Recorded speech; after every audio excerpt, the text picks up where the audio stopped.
Programme में एक बार फिर खुश आमदीद। बात हो रही थी सिंध के हवाले से, ख़ास तौर पे आज कराची में आसिफ अली जरदारी सदर ममलिकत की ज़ेर सदारत इजलास हुआ और कराची और कच्चे के डाकुओं के ख़िलाफ़ सख्त कार्रवाई और ऑपरेशन का फ़ैसला किया गया। हिदायत दी गई हैं और पिछले कई दिनों से कराची में ख़ास तौर पे टारगेट किलिंग और ख़ास तौर पे जो मोबाइल स्नैचिंग के दौरान लागतों में बहुत ज़्यादा इजाफा हुआ और इसके ऊपर हैरान कुन तौर पे पुलिस की तरफ से कोई डेटा भी फराहम नहीं किया गया, इंफॉर्मेशन भी नहीं दी गई मीडिया को।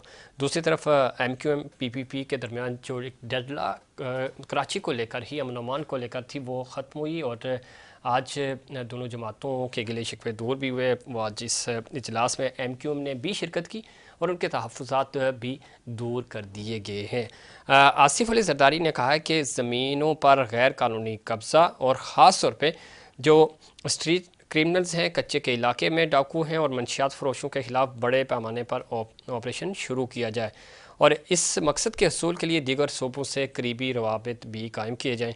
ये वो सारी सूरत हाल है, कच्चे के हों या पक्के के डाकू हों, जो शहरी हैं सिंध के वो लुट रहे हैं। इस पर मज़ीद बात करेंगे। ज्वाइन किया है मैं जनाब डॉक्टर महफूज यार खान साहब ने, सीनियर सियासतदान है, सीनियर रहनुमा है MQM पाकिस्तान के। डॉक्टर साहब खुश आमदीद कहते हैं आपको शो में। बहुत बहुत शुक्रिया कि आपने याद किया। डॉक्टर साहब, हम तो याद कर रहे हैं कराची वालों को, इस वक्त सिंध हुकूमत भी याद कर रही है, वफाकी हुकूमत भी कर रही है। कोई मामलात आज चूँकि बड़ों की बैठक हुई है तो मामलात तय पा गए। पिछले दिनों से कोई नाराज़गियाँ चल रही थी और तहफ़्फ़ुज़ात थे, ख़ास तौर पे शहर का जो अमन अमान है। आप भी ज़रा इसी शहर में रहते हैं, तो आज मामला सारे सेटल हो गए, तो आप उम्मीद की जा रही है कि शहरी जो हैं वो पुरसुकून घूम सकेंगे। जो देखिए, जी जी ये तो मुत्तहदा कौम पाकिस्तान का बुनियादी मौक़िफ़ यही है कि इस शहर में अमन अमान हो, आम आदमी को जो लूटा जा रहा है जी और जो नस्ल कुशी हो रही है इस शहर में वो बंद हो। कच्चे के इलाके में डाकू लोगों को उठा के ले जाते हैं, उनका कोई पुरसाने हाल नहीं होता है। तो अब वो ये तमाम चीजें जो मुख्तलिफ सर, फोरम पे डॉक्टर साहब उठाई गई कच्चे के थी। इलाके में तो चलो समझ आता है, पक्का इलाका वो शहर जो पाकिस्तान का सबसे बड़ा शहर है, दुनिया का 7वां बड़ा शहर है, और उसका हाल देख लें कि यहाँ लूटा जा रहा है और बताया भी नहीं जा रहा, कोई इन्फॉर्मेशन भी नहीं मिलती कौन लूटता है, कौन लोग हैं, कहाँ जाते हैं।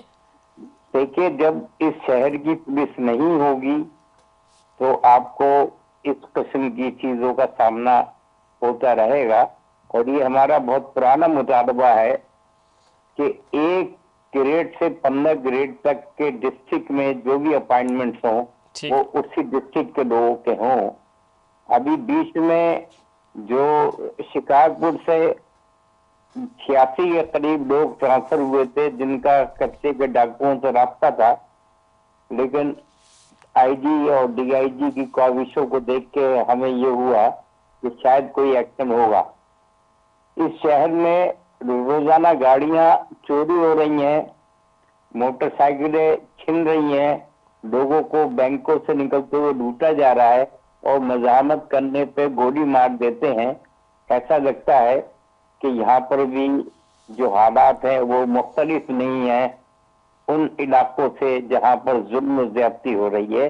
कराची को इसका निशाना बना लिया गया है और एक सोचे समझे मंसूबे के तहत हर हर इलाके का जो डाकू और चोर है वो यहाँ आ गया है।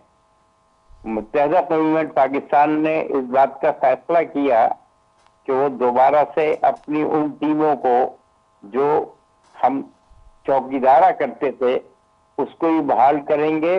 और आज की मुलाकात के जरिए आसिफ जरदारी साहब और वज़ीर आला सिंध ने इस बात की जरूर यकीन दहानी कराई होगी, क्योंकि मैं तो उस मीटिंग में नहीं था और ना ही मुझे उस मीटिंग की चीजों का इल्म है। टेलीविजन पे ही हमने डॉक्टर साहब आप ठीक सुना कह रहे हैं, है। लेकिन बाजी में जो कमेटियों की आप बात कर रहे हैं कि ठीक है अपनी चौकीदारी खुद की जाए। इससे पहले रमज़ान में खुद खालिद मकबूल सिद्दीकी साहब ने भी ये कहा था कि फिर अगर हुकूमत अमन अमान नहीं संभाल सकती तो हमारे जो कारकुनान हैं वो अपनी मदद आप शहरियों की हिफाजत करेंगे। माजी में हमने देखा कि चाहे अमन कमेटियाँ हों, इस तरह की कमेटियाँ बनाई गई तो उसकी वजह से और ज़्यादा शहर में बिगाड़ पैदा हुआ। तो ये भी तो मसलों का हल नहीं है। जब पुलिस आपके पास है, जब रेंजर्स आपके पास है, पूरा वज़ीर एक महकमा दाखिला आपके पास है, चाहे सूबाई हो या वफाकी हो, तो उसके बावजूद अगर चीज़ें नहीं हो रही तो आम शहरी कितनी हिफाजत कर लेंगे या कोई पॉलिटिकल पार्टी कितनी हिफाजत कर देखिए, लेगी? जब जब कानून नाफिज करने वाले इदारों के सामने वारदातें हो रही हैं जी और चोर डाकू उनके सामने से भाग जाते हैं और उनकी बंदूक से गोली नहीं निकलती है, तो ऐसा चौकीदारा बिल्कुल बेकार है।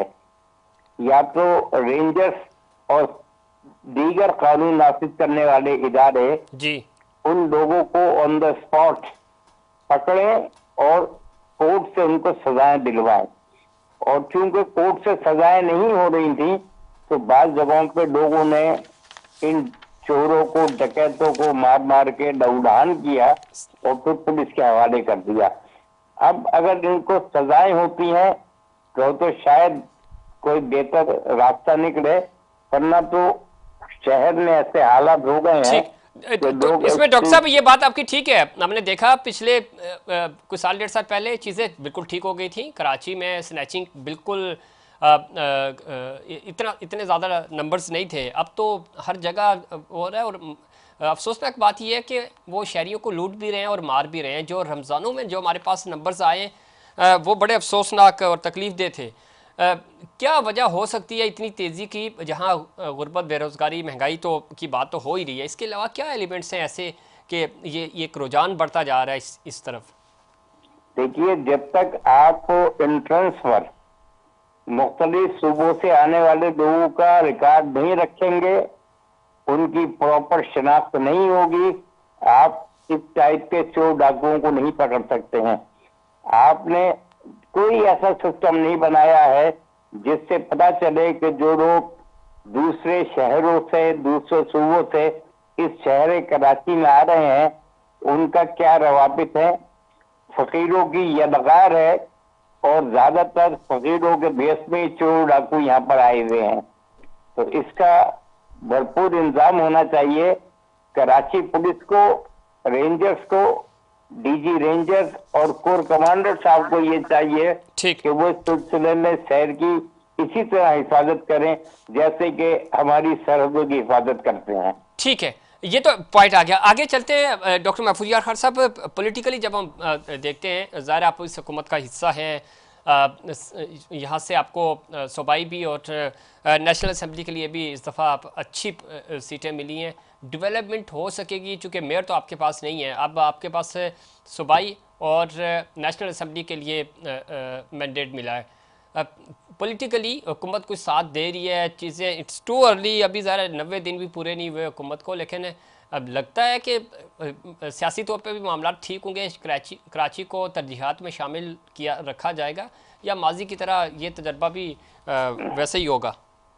देखिए, जिस तरीके से हमने जो 3 अमेंडमेंट्स की बात की थी जनाब, और वो अमेंडमेंट अगर पीपल्स पार्टी और मुस्लिम लीग, MQM और दीगर हुकूमत में शामिल जमातें 2/3 अक्सरियत से मंजूर कर लेती हैं तो आपका जो नीचे सिस्टम जो है, मेयर कोई भी हो, लोगों को पता होगा कि शहर के मेयर को और मुख्तलिफ जो इदारे हैं उनको क्या फंड्स मिले हैं, ठीक, और डेवलपमेंट का क्या काम हुआ है।